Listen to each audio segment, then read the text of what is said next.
juntos novamente para continuarmos o estudo do livro Amanhecer de uma Nova Era, por Divaldo Franco e Manuel Filomeno de Miranda. Atividades abençoadas. Quando a nossa equipe acercou-se da nobre instituição terrena, a natureza murmurava o Ângelus, levando-me a recordações do solo natal que me servirá de berço que me servira de berço na última reencarnação. Era um bucólico recanto no interior do estado da Bahia, pequeno burgo habitado por pessoas simples e fraternas que cultivavam a crença religiosa vigente com respeito e elevação espiritual. Aquela era sempre uma hora de recolhimento, quando se evocava a Mãe Santíssima de Jesus.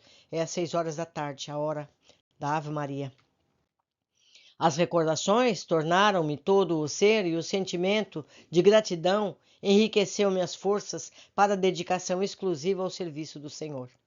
Naquele momento de rica primavera terrestre, o sol dourava as nuvens alvas espraiadas no zimbório celeste, apresentando um espetáculo de rara beleza no cambiante das cores que formavam e modificavam o leque de luz sobre os montes distantes.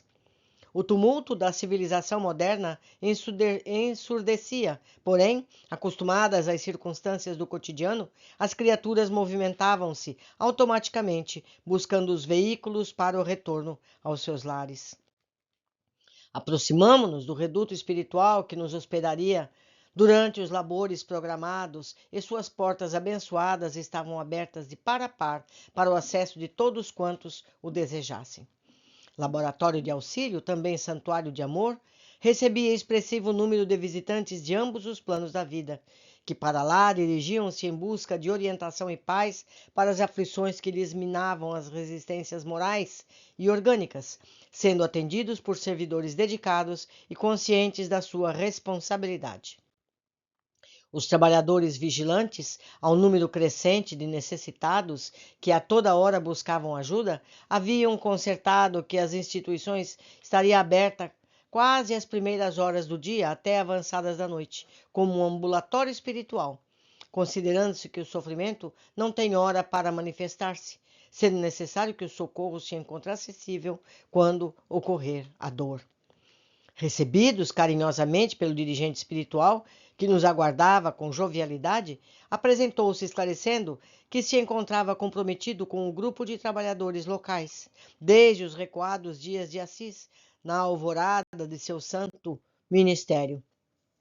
Quando se comprometera negativamente na direção de um monastério, que, embora os propósitos de reviver Jesus, a ignorância medieval e a presunção humana empurraram para a pompa e o desvirtuamento do pensamento e atitudes do cantor de Deus.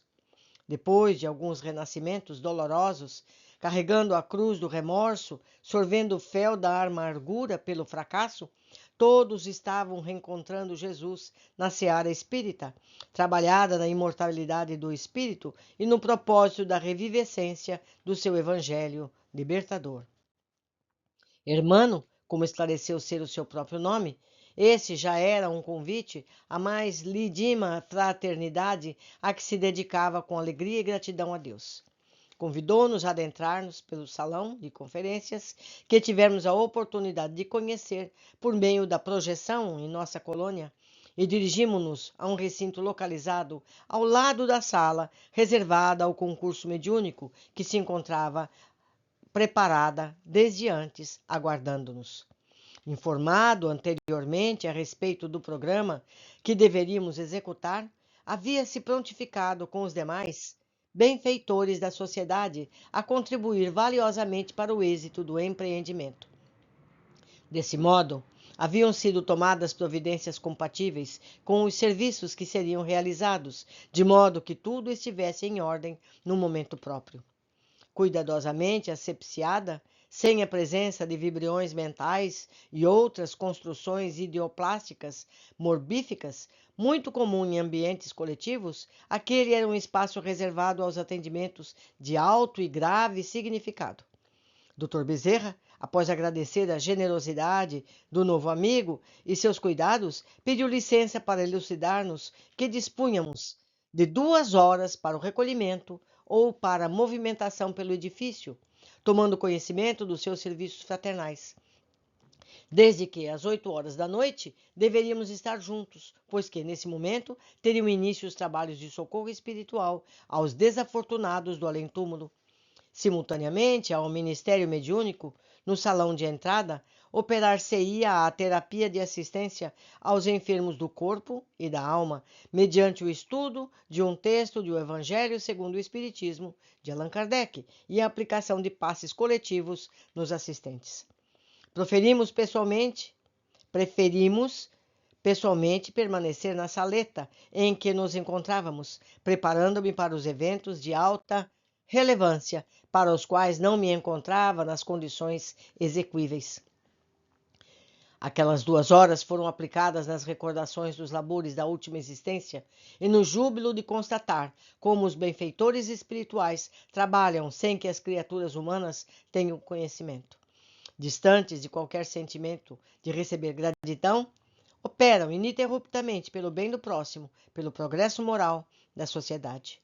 Quando for melhor entendido esse concurso espiritual no intercâmbio consciente das energias dos habitantes dos 2 planos, muitos males serão evitados pelos viandantes da argamassa celular.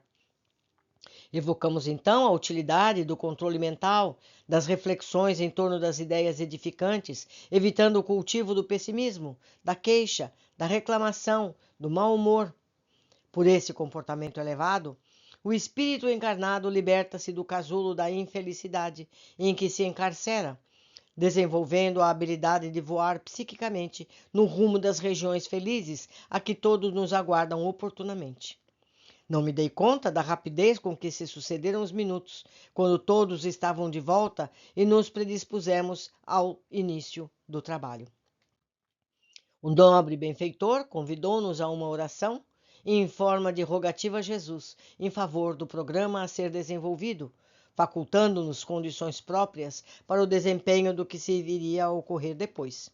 Com excelente disposição interior, no momento em que se preparava o auxílio iluminativo pela palavra aos necessitados, Dr. Bezerra convidou-nos a adentrar-nos na ampla sala para um atendimento especial.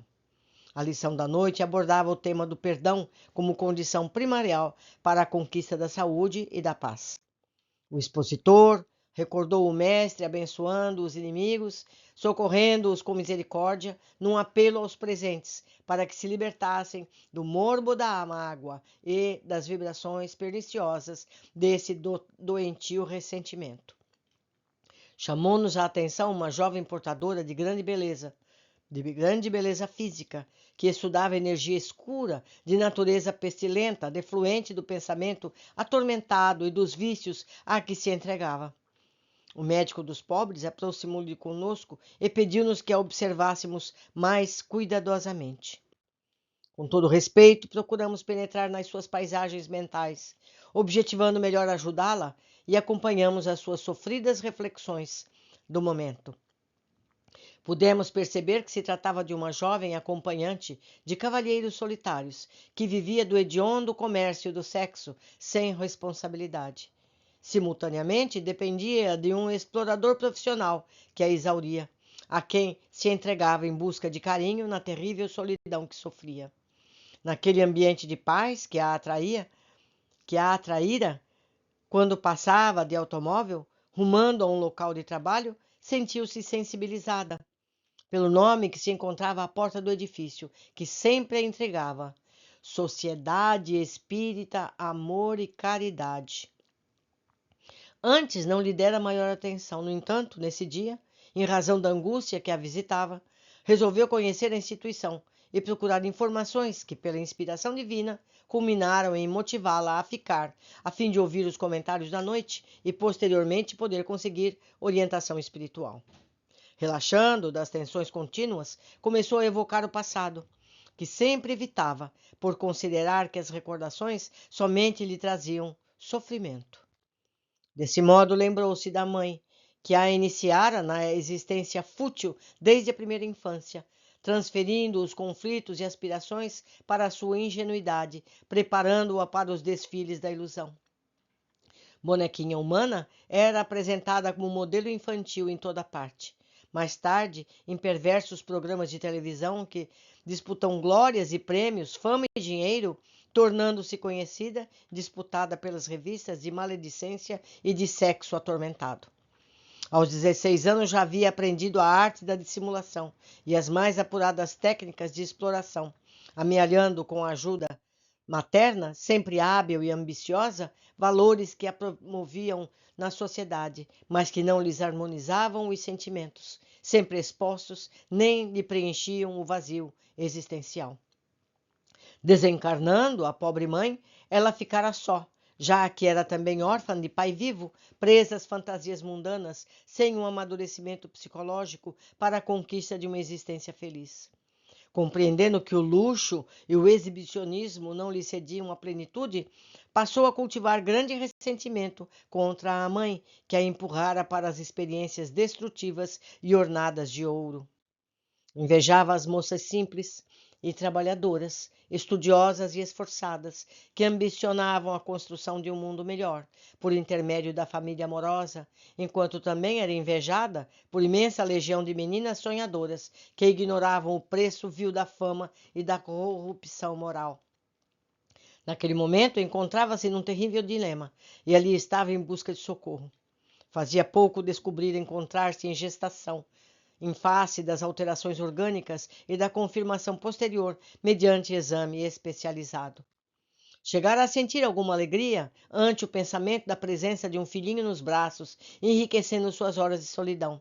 No entanto, ao comunicar ao proxeneta que a explorava, fora rudemente rejeitada e acusada com crueldade. Como atribuir-me a paternidade desse ser? Rilhava entre os dentes cerrados, considerando os seus relacionamentos múltiplos. Tomada de surpresa, explicou-lhe que sempre tomava cuidados preventivos à gravidez com todos os companheiros, mas com ele sempre se entregava, de corpo e alma, sem qualquer reserva, porque o amava. Cínico e cruel, ele revidara. Você chama nosso relacionamento de amor? Você sabe que não amo ninguém. Eu sou um profissional, não sinto nada especialmente com quem quer que seja. É certo que convivemos, que passamos alguns períodos alegres juntos, mas isso não significa qualquer compromisso de minha parte. Ela sentiu-se excruciada, sem poder sequer chorar. Logo, porém, ele propusera. Como se trata de algo recente que irá perturbar seriamente o nosso negócio, é ideal expeli-lo mediante o uso de medicamento eficaz e seguro. Se o fizer, terá todo o meu apoio. Caso contrário... E retirou-se, espumando de ira. Ficara perplexa. Sabia o explorador de mulheres, mas pensava que talvez com ela houvesse algo mais. Em face do choque experimentado, passou a sentir uma grande repulsa pela ideia da maternidade e de prosseguir com a gestação. Fora àquele lugar, na expectativa de receber ajuda sobrenatural, conforme se lhe apresentava a questão da imortalidade e do espiritismo. Ouvia as considerações do expositor com pensamento no ato abortivo. O que nos surpreendeu foi a palavra do mentor, explicando-nos que o espírito, em projeto de reencarnação, era a própria mãe de volta. Ao despertar do além-túmulo, fora tomada de angústia no acompanhar a filha pelos sombrios corredores da autodestruição moral, dando-se conta da sua responsabilidade, sentindo-se detestada. O arrependimento e a culpa tornaram-se-lhe cruéis padecimentos íntimos que a imantavam a jovem, vendo-a exposta e abandonada. Ao mesmo tempo, deparara-se com o ignominioso inimigo desencarnado que se vinculara à moça, roubando-lhe as energias vitais que a consumiam, levando-a muitas vezes à estafa, à exaustão, à perda do sentido existencial. Agora, diante da recusa do explorador que se negava à paternidade, pôde captar as vibrações da genitora ansiosa pelo perdão, pela oportunidade reparadora, anuindo emocionalmente a sugestão criminosa do aborto. Tratava-se de uma trama infeliz e muito complexa. Como, porém, ninguém se encontra a sós, ao abandono, o seu guia espiritual, que se esforçava por melhor ajudá-la, no momento em que passava pelo edifício de nome conhecido, inspirou-a a saltar em busca de socorro, o que fez mudar o curso das atividades daquela noite. Nosso mentor aplicou-lhe passes dispersivos nos chakras coronário e cerebral, a fim de deslindar o algoz desencarnado que nela se fixava com ferocidade. Em seguida, adormeceu-o com indução hipnótica, solicitando aos amigos Petitinga e Eurípides que o conduzissem à sala mediúnica, o que foi realizado imediatamente com misericórdia e compreensão. A seguir, propôs a Jesus Gonçalves permanecer ao seu lado, assistindo-a e acompanhando-a posteriormente ao atendimento fraterno, enquanto nós outros, com ele, dirigimos-nos à atividade desobsessiva. Vejam só, meus amigos, como a gente é ajudado sem que a gente se perceba, não é? Vamos ver o que vai se passar com a pobre moça. Por hoje ficamos aqui, aguardo todos na sequência dos nossos estudos.